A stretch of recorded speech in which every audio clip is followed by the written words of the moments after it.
Hey y'all. Um, Thank you. Just thank you.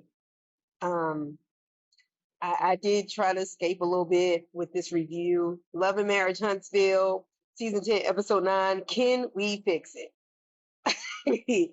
Okay. I had almost forgotten how bad this opening was since the executive producer gave the project to the top computer student at the local high school. Please don't bring the show back because this is a struggle. Okay. If you want to have a mid season break, then you're supposed to come back with something like pizzazz. This shit is full. Anyway, so we get Latricia Reedus. Is it just me or is that the first time y'all ever seen her last name on here? I was like, what are they trying to show? Are y'all trying to like fake convince us that maybe she might be divorced? Like, what are y'all doing? Cut it out. Anyway, or did I miss something? If I did, let me know. And if I did miss something, it was probably because it wasn't worth remembering. Anyway, she's training her son, and he's a handsome little thing. There's been a lot of tension in their house.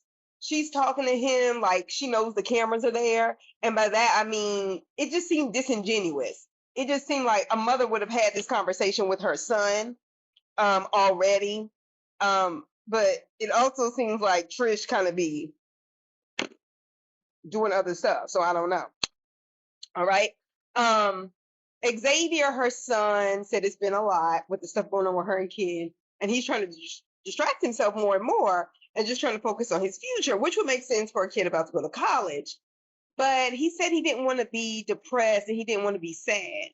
And that really hurt me for him because that tells me he has been depressed at his early age. And I know I went through teenage depression and I had no idea that was what it was until I took this college class on psychology. I was like, that's what that was when I lost like 30 pounds.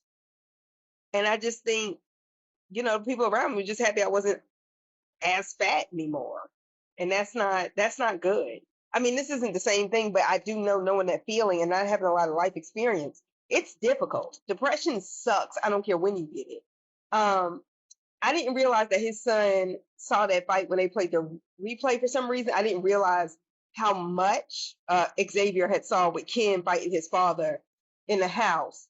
Trish, you are still not divorced. And see that for me, we know you don't want to marry Ken. And I think Ken knows you.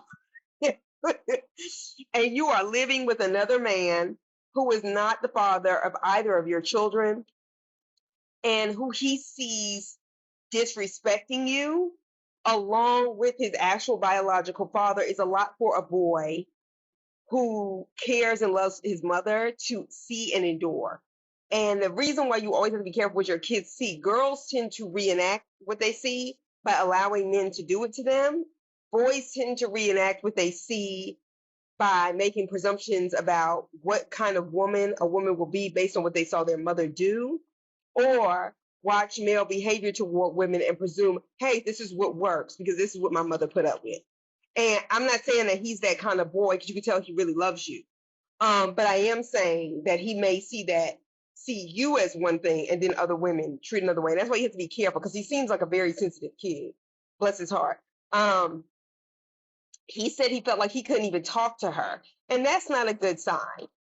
It's not. It's not. And I know what it feels like when you feel like you can't talk to your parents about things that are really bothering you about them. And I hate this for this boy.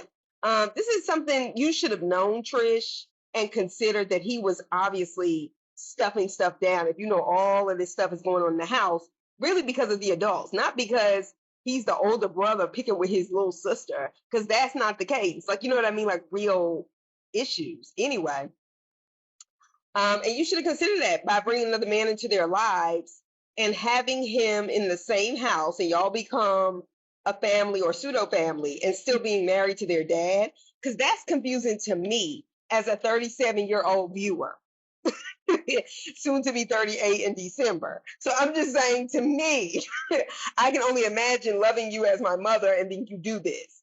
I unfortunately know how difficult it is though. And this is why it kind of hurt me to hear him because I could tell he was really hurt in his eyes. I know how difficult it is to be a kid who feels responsible for your parents in a way your parents should be responsible for you, which is what I'm seeing with Ken, not Ken, necessarily, Trisha and Marquez. And I hope going away to school will be good for him, just to kind of not feel that responsibility. But it's hard for a boy who loves his mother to do that. So then we get Nell and Fletcher's born asses. They're tripping because Destiny wants to date Twan, who is Lance's godbrother. First of all, baby, I would never date anybody named Twan. Ever. Okay? Ever. I wouldn't even date him. You tell me your name is Twan at the bars. Anyway. Nevertheless, so he asked his mom why she's pressed. She's going over the conversation she had with Lance. And Fletcher was like, oh, is it really that she likes Twan, or is she being petty like Martell? You have a child while you were dating me, so I want to date your friend. Fletcher, first of all, maybe Fletcher, maybe. But if she is, so what? A whole ass human that Lance and y'all knew about? And y'all insist on this collective family lie on camera that y'all had no idea this woman was pregnant, but Nell tells us that they had dated for 5 years. Girl, we don't get the hell out. Both of y'all need to shut the hell up. So anyway, this has got to be the most unnecessary mid-season break. This is some whack shit they brought us back to. Okay? And granted, I didn't have to cut it off, but y'all know, I just needed something. So Destiny's raggedy ass, I have to be honest, I can't call her raggedy in this particular scene because the dress was cute, but she's a raggedy person. So she's meeting up with Twan, okay, who was her former bodyguard at her launch event of the same company that was in a U-Haul storage place that also was kind of like a empty beauty supply store at one time. And he happens to be Lance's godbrother. All I can say is this town is too small for me, okay? So she said she wanted to talk business. She said life has been tough and she needs a bodyguard.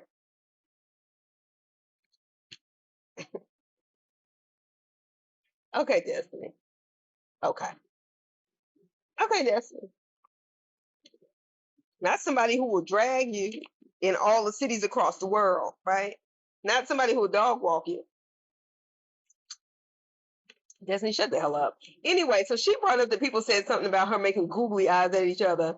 And he does this like cockeyed look and was like, what do you mean? Anyway, Destiny, to try to start that conversation off by saying you want to talk business. First of all, we as the viewers already know business is not your strong suit, along with Martell, along with Marceau. Like, business is not y'all strong suit. So once y'all start saying I'm talking business, we already know y'all full of it. Come up with something else. She told him that Trish told her that he was asking about her at this event that apparently happened months in between filming. Trish, who can't decide whether or not she knew Martell or knows Martell or slept with Martell or didn't sleep with Martell, girl, bye. Anyway, apparently he doesn't remember, but thinks she's beautiful. Okay, I guess that y'all are stretching for a scene. Oh my gosh. So you ask this man out on a kind of a fake date, pretend like it's about security, so he can tell you he wants to kick it. In hopes that he tells you he wants to kick it because he wasn't grown enough to reach out to you and kick it when he was your fucking bodyguard. Girl, I can't with this. So she said she talked to Lance and he gave his blessing. Mind you, they had already had this conversation first part of the season. I hope there's only like 3 episodes of this left, including the reunion. I hope the reunion part 1 starts next week. Anyway, so she said she talked to Lance, gave his blessing or whatever, and she said she thought it was better that she talked to him instead of him finding out on the internet the way she found out about the baby. I said, okay. Destiny stays dating with no focus. And granted, don't get me wrong, I would typically say to somebody, that's your prerogative. But it's something about how inconsistent Destiny is in terms of what she expects from people. Because she acts like she wants a relationship, i.e. her tripping about Moses. And I really don't think she was tripping, because honestly, Sonny wouldn't have known him without you, and that was some messed up stuff. And then you say saying she wants to be and is with different people while they're dating, and then she's tripping that Lance had a baby on her. It just doesn't, the math isn't mathing, you know? So please understand, I'm not on anybody's side when it comes to her, Lance, and anybody else she wants to pull into this. The Fletchers are a bunch of liars, and Destiny is tripping. And that's why I'm not here for them or anything this past season or this new mid-season that needs to be 3 episodes. Carlos, you are terrible. And I saw you on TikTok talk about if there's one person I tell a housewife to study, it's Giselle. Giselle is never on social media. Giselle is, and Giselle is on there with one of them like blank ass usernames. She know what people say. She don't. She cares and doesn't care because she's one of them people that just sits around. She's mean and she's just hateful. Anyway, Trish and Ken. Trish, that yellow eyeshadow in the confessional with that pale yellow Easter dress on is a mess. It's a mess. It's a mess. And I actually thought you were going somewhere because when we saw the commercial for you being in like Dr. Francis' office, I said, oh, look, her eyeliner and stuff looks good. Maybe she's on the come up, but you disappoint.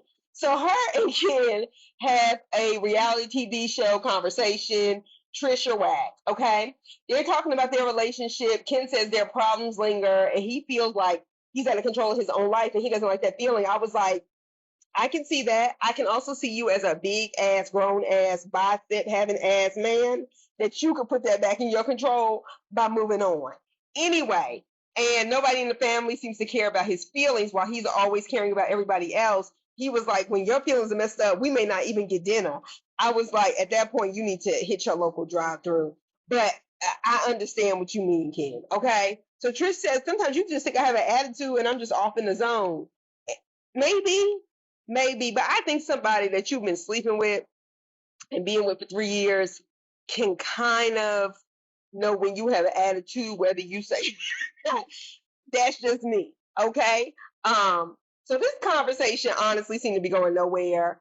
I hate the way this just picked back up from like 2 months ago, and they didn't even bother to fast forward and give us something more, like trying to give us like scenes that they're not gonna focus on, but letting us know. Because this shit is just like, y'all took 2 months off of this? Because I'm like, damn, her and Ken are still arguing in the same outfit. So Ken suggests she needs therapy. And he says he's been patient, it's been 3 years. I said, Ken, 3 years is a long fucking time to be with a married woman. Move on. I would say you and that Martell side chick, but at this point, she the side chick of the side chick of the side chick, and it's clown shit. But Ken, I like you. That's why I'm not gonna go in on you like that. So Nell and Chris, again, this is the best y'all can do with their old asses. Nobody on here can carry a show. Y'all haven't found anybody. And I was like, damn, Mel is winning by retracting. And Mel, I bought your sweatshirt. I stand against abuse, and I got compliments on it, just FYI. It's also because I believe in that. I started to wear it, but I wasn't really feeling cold enough to wear it. Anyway, Lance finally came to do some work at his mother's daycare. They stay hiring each other on this show and stay hiring people who don't know how to work and can hardly explain their timeline, knowing they won't meet it, knowing you're paying them essentially. You're paying Lance to stay out the house. So you're giving Lance money for a job that he's not going to do well or barely. And it just means at least he won't be in our house because we want to like be older and grown and do grown stuff. They asked Martell how the investment property is going. He said he moved Ariana in. Nell was like, dang, you're not making no profit from it at all. He said, well, I've been paying her rent for years. I was like, yeah. I guess without Mel's money, you can't afford to pay her rent and keep an investment property. You know that's what an investment property is for, dumbass. To help you make money, stupid. Anyway, and it doesn't seem like he can buy a house. Like both Mel and Martell filed for bankruptcy, but she said she did because she didn't want the court coming for her stuff because of his bad financial decisions. I was like, damn, he's a clusterfuck. And now an investment property for a chick that we caught the whole conversation on TikTok because she recorded it, that you don't want to work unless you make it $60 an hour in Alabama, but can't provide for is whack. And she's stupid for letting you do it. Y'all ain't even married. Side chick is dumb as a fucking paper plate. Like, so he's telling them about his sit down with Marceau, like we give a fuck. And they agreed to not say anything negative about each other or their significant others. Haven't they made that pact before? I mean, like a good 32 times before. Like, stop playing in our faces. They said, well, Tisha and that's y'all, but Tisha and his side chick haven't talked. Does Tisha want anything to do with this bitch? Especially now that she can't throw it in Mel's face. Like, do y'all really think Tisha's gonna sit down with this bitch on camera? I mean, she may, since her and Marceau can't get Scott Manor together, but all the money in the world ain't gonna fix that because Marceau don't know what he's doing. He's staying a hard hat and near some plywood. Nevertheless, Martell never makes up with anybody, truly, because he has those narcissistic traits. I'm an armchair psychologist. I don't have the credentials, but I'm just telling you. And he likes to keep supply so he can create chaos and destruction because that's what narcissists get off on. Fletcher was like, okay, well, let's come together and play some adult games. And he was like, oh, like naked games. Like, why would you want to do that with these people that's supposed to be your fake mentors or whatever? Like, that's some weird stuff to ask, you sicko. That's the suggestion for all of this foolishness. First of all, Latricia, you dumb if you do go. I wouldn't go on anybody's personal property, okay, and have no game night with them after having problems instead of a neutral territory, okay, because you get to, like, whooping somebody's ass, you on their property. That's going to be a problem, okay, or you getting in a fight, and we all know Nell would kick your ass. Anyway, she ain't going to get no trouble either because she on her property. So y'all know this is going to be some BS, but we don't care. So Tricia goes to see Dr. Francis. I like Dr. Francis because I think if people listened to Dr. Francis and allowed him to support them through a therapeutic process, they could really get out of these bad situations. People like Martell, if he would have listened, Marceau. Nevertheless, was I the only one that felt like Dr. Francis looked like he had been crying too? That hurt my heart. That hurt my heart. Anyway, and maybe he wasn't, but his eyes looked like he had been, So anyway, so honestly, therapy is scary, Trish. Okay, it is. And I know. Okay, trust me. Because you are going into a complete stranger that you have to build a relationship with, that you can only really build a relationship with by telling them very private things about your personal business and things you have found a way in one way or another to maladapt to. Okay. I stand here as a witness, okay?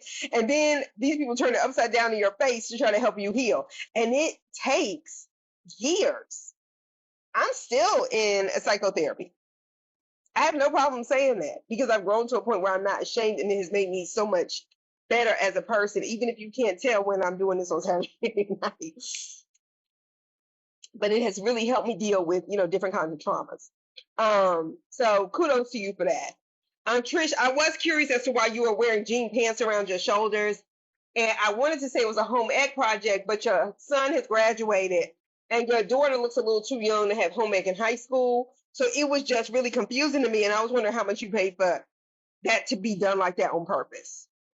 It was given rave. It was given 579. It was given 125th and Malcolm X, Nigerian sellers on the side of the street. Anyway, so she talks about her childhood. There were 5 of them. I identify with that. It was 5 of us.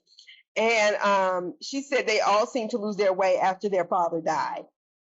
She said he was a drill sergeant. He was an Army veteran or whatever. And she said as much as she loved her dad, a part of her anger comes from him too. I can understand that. She said he had a lot of rules. I was like, I can understand that. And taught them how to be great people.